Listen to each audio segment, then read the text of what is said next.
ആകാശവാണി. നമസ്കാരം. വാർത്തകൾ വായിക്കുന്നത് തുളസീദാസ് പരമേശ്വരൻ.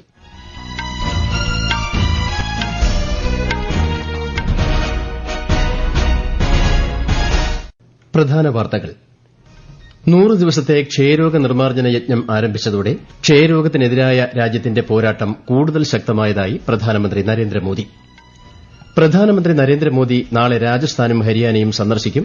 സ്ത്രീ ശാക്തീകരണം ലക്ഷ്യമിട്ടുള്ള ബിമാ സഖി യോജന പദ്ധതിക്ക് അദ്ദേഹം പാനിപ്പത്തിൽ തുടക്കം കുറിക്കും. അതിർത്തി സംരക്ഷിക്കുന്നതിൽ ബിഎസ്എഫിന്റെ സേവനം എന്നും രാജ്യത്തിന് അഭിമാനമാണെന്ന് കേന്ദ്ര ആഭ്യന്തരമന്ത്രി അമിത് ഷാ. യുഎസ് ഡോളറിന് തുല്യമായി പുതിയ കറൻസി ആരംഭിക്കുന്നത് പരിഗണനയിൽ ഇല്ലെന്ന് വിദേശകാര്യമന്ത്രി എസ് ജയശങ്കർ. രാജ്യത്തെ ചരക്ക് നീക്ക ചെലവ് ഒറ്റയക്കത്തിൽ എത്തിക്കുന്നതിലൂടെ സാമ്പത്തിക മത്സരക്ഷമത ഗണ്യമായി വർദ്ധിപ്പിക്കാനാകുമെന്ന് കേന്ദ്രമന്ത്രി നിതിൻ ഗഡ്കരി. ഓസ്ട്രേലിയയ്ക്കെതിരായ ബോർഡർ ഗവാസ്കർ ക്രിക്കറ്റ് പരമ്പരയിലെ രണ്ടാം ടെസ്റ്റിൽ ഇന്ത്യയ്ക്ക് 10 വിക്കറ്റ് തോൽവി. ഐഎസ്എൽ ഫുട്ബോളിൽ ഇന്ന് നോർത്ത് ഈസ്റ്റ് യുണൈറ്റഡ് മോഹൻ ബഗാനെ നേരിടും. വാർത്തകൾ വിശദമായി. പ്രധാനമന്ത്രി നരേന്ദ്രമോദി നാളെ രാജസ്ഥാനും ഹരിയാനയും സന്ദർശിക്കും. രാജസ്ഥാനിലെ ജയ്പൂർ കൺവെൻഷൻ സെന്ററിൽ റൈസിംഗ് രാജസ്ഥാൻ ത്രിദിന ആഗോള ഉച്ചകോടിയുടെ ഉദ്ഘാടനം നിർവഹിക്കുന്ന അദ്ദേഹം പരിപാടിയെ അഭിസംബോധന ചെയ്യും. ഉച്ചയ്ക്ക് ശേഷം ഹരിയാനയിൽ എത്തുന്ന ശ്രീ മോദി പാനിപ്പത്തിൽ ബിമാ സഖി യോജനയ്ക്ക് തുടക്കം കുറിക്കും. 10ാം തരം പാസായ 18നും 70നും ഇടയിൽ പ്രായമുള്ള സ്ത്രീകളുടെ ശാക്തീകരണം ലക്ഷ്യമിട്ടുള്ള പദ്ധതിയാണ് ബിമാ സഖി യോജന. കർണാലിലുള്ള മഹാറാണ പ്രതാപ് ഹോർട്ടികൾച്ചറൽ സർവകലാശാലയുടെ പ്രധാന ക്യാമ്പസിന് അദ്ദേഹം തറക്കല്ലിടും. 2047ഓടെ വികസിത ഭാരതമെന്ന ലക്ഷ്യത്തിലേക്കുള്ള മുന്നേറ്റത്തിന് പിന്നിലെ ശക്തിയാകാൻ രാജ്യത്തെ പൌരന്മാരോട് പ്രധാനമന്ത്രി നരേന്ദ്രമോദി ആഹ്വാനം ചെയ്തു. അടുത്ത മാസം നടക്കുന്ന വികസിത് ഭാരത് യുവ നേതൃസമ്മേളനത്തിൽ യുവാക്കൾക്ക് ആശയങ്ങൾ പങ്കുവയ്ക്കുവാനുള്ള വേദി ഒരുക്കുമെന്നും അദ്ദേഹം അഭിപ്രായപ്പെട്ടു. BAPS സന്നദ്ധ പ്രവർത്തക സംഘത്തിന്റെ സുവർണ ജൂബിലി ആഘോഷങ്ങളെ വെർച്വലായി അഭിസംബോധന ചെയ്യുകയായിരുന്നു പ്രധാനമന്ത്രി. युवा विचारों को नए अवसर देने के लिए कुछ ही सप्ताह बाद जनवरी में विकसित भारत यंग लीडर्स डायलॉग उसका भी आयोजन होगा. इसमें हमारे युवा विकसित भारत के संकल्प को पूरा करने के लिए अपने आइडियाज देंगे, अपने योगदान की रूपरेखा तैयार करेंगे. രാജ്യരക്ഷാമന്ത്രി രാജ്നാഥ് സിംഗിന്റെ 3 ദിവസത്തെ റഷ്യൻ സന്ദർശനത്തിന് ഇന്ന് തുടക്കമാകും. മോസ്കോയിൽ നടക്കുന്ന സൈനിക സാങ്കേതിക സഹകരണത്തിനായുള്ള ഇന്ത്യ റഷ്യ ഇന്റർ ഗവൺമെന്റൽ കമ്മീഷന്റെ 21ാമത് യോഗത്തിൽ റഷ്യൻ പ്രതിരോധ മന്ത്രി ആന്ദ്രേ ബെലോസോവിനൊപ്പം അദ്ദേഹം അധ്യക്ഷനാകും. ഇന്ത്യൻ നാവികസേനയുടെ ഏറ്റവും പുതിയ multi role stealth guided missile ഫ്രിഗേറ്റായ INS തുഷിൽ നാളെ ശ്രീ രാജ്നാഥ് സിംഗ് കമ്മീഷൻ ചെയ്യും. കഠിനമായ ക്ഷയരോഗബാധിത ജില്ലകൾ കേന്ദ്രീകരിച്ച് 100 ദിവസത്തെ പ്രത്യേക ക്യാമ്പയിൻ ആരംഭിച്ചതോടെ ക്ഷയരോഗത്തിനെതിരായ രാജ്യത്തിന്റെ പോരാട്ടം കൂടുതൽ ശക്തമായതായി പ്രധാനമന്ത്രി നരേന്ദ്രമോദി.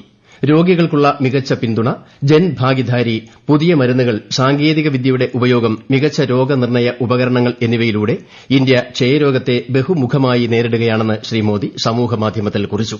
ക്ഷയരോഗം ഇല്ലാതാക്കാൻ എല്ലാവരോടും ഒരുമിച്ച് നിൽക്കണമെന്നും പ്രധാനമന്ത്രി അഭ്യർത്ഥിച്ചു. അതിർത്തി സംരക്ഷിക്കുന്നതിൽ ബിഎസ്എഫിന്റെ സേവനങ്ങൾ രാജ്യത്തിനാകെ അഭിമാനമാണെന്ന് കേന്ദ്ര ആഭ്യന്തരമന്ത്രി അമിത് ഷാ. രാജസ്ഥാനിലെ ജോധ്പൂരിൽ ബിഎസ്എഫ് 60ാം സ്ഥാപക ദിനാഘോഷ പരിപാടികൾ ഉദ്ഘാടനം ചെയ്യുകയായിരുന്നു അദ്ദേഹം.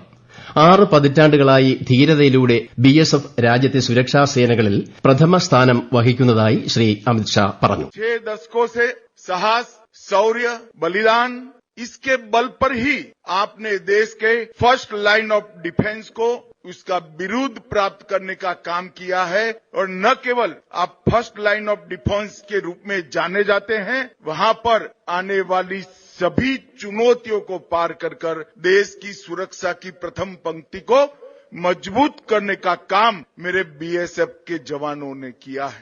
രാജ്യത്തിന്റെ വിവിധ ഭാഗങ്ങളിൽ നിന്നുള്ള ബിഎസ്എഫ് സൈനികർ പരിപാടിയിൽ പങ്കെടുക്കുന്നു. ചടങ്ങിൽ 7 സൈനികരെ ധീരതയ്ക്കുള്ള അവാർഡ് നൽകി ആദരിച്ചു. രാജ്യത്തെ ചരക്ക് നീക്ക ചെലവ് അടുത്ത 3 വർഷങ്ങളിൽ ഒറ്റ അക്കത്തിലെത്തിക്കുകയാണ് ലക്ഷ്യമെന്ന് കേന്ദ്രമന്ത്രി നിതിൻ ഗഡ്കരി. നിലവിൽ ഇന്ത്യയിലെ ചരക്ക് നീക്ക ചെലവ് ഏകദേശം 14 മുതൽ 16% വരെയാണ്. ഇത് 9% എത്തിക്കുന്നതിലൂടെ രാജ്യത്തിന്റെ സാമ്പത്തിക മത്സരക്ഷമത ഗണ്യമായി വർദ്ധിപ്പിക്കാൻ സാധിക്കുമെന്നും ശ്രീ നിതിൻ ഗഡ്കരി മുംബൈയിൽ പറഞ്ഞു. ഈ വാർത്തകൾ ആകാശവാണിയിൽ നിന്ന്. ആകാശവാണി വാർത്തകളും വാർത്താ അധിഷ്ഠിത പരിപാടികളും all India radio news Thiruvananthapuram YouTube ചാനലിലും @all India radio news Thiruvananthapuram Facebook പേജിലും AIR ന്യൂസ് തിരുവനന്തപുരം ഇൻസ്റ്റഗ്രാം അക്കൌണ്ടിലും @AIR ന്യൂസ് TVM X ഹാൻഡിലും ലഭ്യമാണ്. ഓസ്ട്രേലിയയ്ക്കെതിരായ ബോർഡർ ഗവാസ്കർ ക്രിക്കറ്റ് പരമ്പരയിലെ രണ്ടാം ടെസ്റ്റിൽ ഇന്ത്യയ്ക്ക് 10 വിക്കറ്റ് തോൽവി. 5 വിക്കറ്റ് നഷ്ടത്തിൽ 128 എന്ന നിലയിൽ ഇന്ന് രണ്ടാം ഇന്നിംഗ്സ് പുനരാരംഭിച്ച ഇന്ത്യ 175 റൺസ് എടുക്കുന്നതിനിടെ എല്ലാവരും പുറത്തായി. 19 റൺസ് വിജയലക്ഷ്യം ഓസീസ് വിക്കറ്റൊന്നും നഷ്ടപ്പെടാതെ മറികടക്കുകയായിരുന്നു. 5 മത്സരങ്ങളുള്ള പരമ്പരയിലെ ആദ്യ മത്സരം ഇന്ത്യ ജയിച്ചിരുന്നു. മൂന്നാം ടെസ്റ്റ് ബ്രിസ്ബെയിനിൽ 14-ന് ആരംഭിക്കും. ISL ഫുട്ബോളിൽ ഇന്ന് നോർത്ത് ഈസ്റ്റ് യുണൈറ്റഡ് മോഹൻ ബഗാനെ നേരിടും. രാത്രി 7:30-നാണ് മത്സരം. US ഡോളറിന് തുല്യമായി പുതിയ കറൻസി ആരംഭിക്കുന്നത് പരിഗണനയിൽ ഇല്ലെന്ന് വിദേശകാര്യമന്ത്രി എസ് ജയശങ്കർ.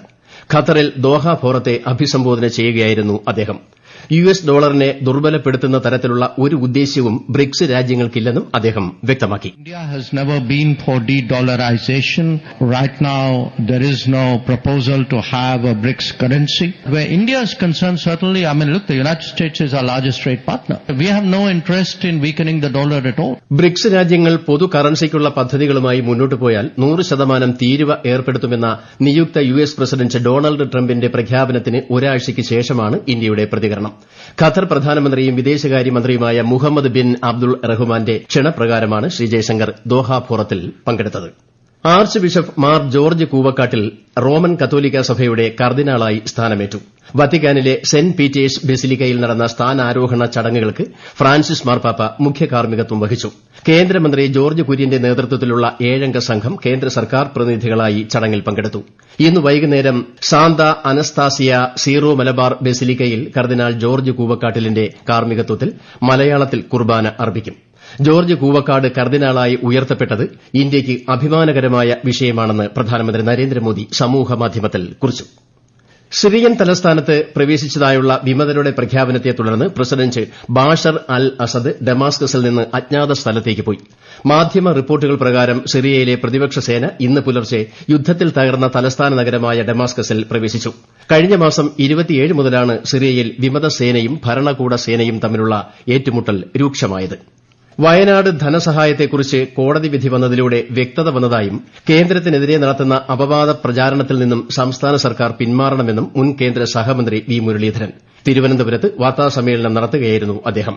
ദുരന്തത്തിന്റെ കണക്ക് ലഭ്യമാക്കാൻ സംസ്ഥാന സർക്കാരിന് സാധിക്കുന്നില്ലെന്നും ഇതിനെ രാഷ്ട്രീയവൽക്കരിക്കാനുള്ള ശ്രമത്തിൽ നിന്നും പിന്മാറണമെന്നും ശ്രീ മുരളീധരൻ പറഞ്ഞു. കുടുംബങ്ങളിലെ എല്ലാ അംഗങ്ങൾക്കും ഒരേപോലെ ആസ്വദിക്കാൻ കഴിയുന്ന ആരോഗ്യകരമായ വിനോദ പരിപാടികൾ ഉൾപ്പെടെ അടുത്തിടെ പുറത്തിറക്കിയ വേവ് OTT പ്ലാറ്റ്ഫോമിൽ ലഭ്യമാണെന്ന് പ്രസാർ ഭാരതി ചെയർമാൻ നവനീത് സെഹൽ പറഞ്ഞു. അഹമ്മദാബാദിലെ ദൂരദർശൻ കേന്ദ്രം സന്ദർശിക്കുകയായിരുന്നു അദ്ദേഹം.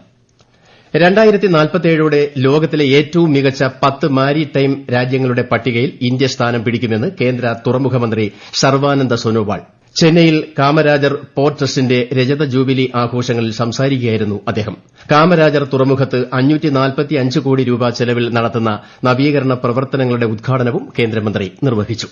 മാനുഷിക സഹായത്തിന്റെ ഭാഗമായി ഇന്ത്യ മ്യാൻമാറിലേക്ക് 2200 മെട്രിക് ടൺ അരി അയച്ചു. ഇന്ത്യയുടെ ആക്ട് ഈസ്റ്റ്, അയൽപക്കം ആദ്യം എന്നീ നയങ്ങൾക്ക് അനുസൃതമായി മ്യാൻമറിലെ ജനങ്ങൾക്ക് മാനുഷിക സഹായത്തിനുള്ള പ്രതിബദ്ധത ഇന്ത്യ വീണ്ടും ഉറപ്പാക്കുകയാണെന്ന് വിദേശകാര്യ മന്ത്രാലയ വക്താവ് രൺധീർ ജയ്സ്വാൾ സമൂഹമാധ്യമത്തിൽ കുറിച്ചു.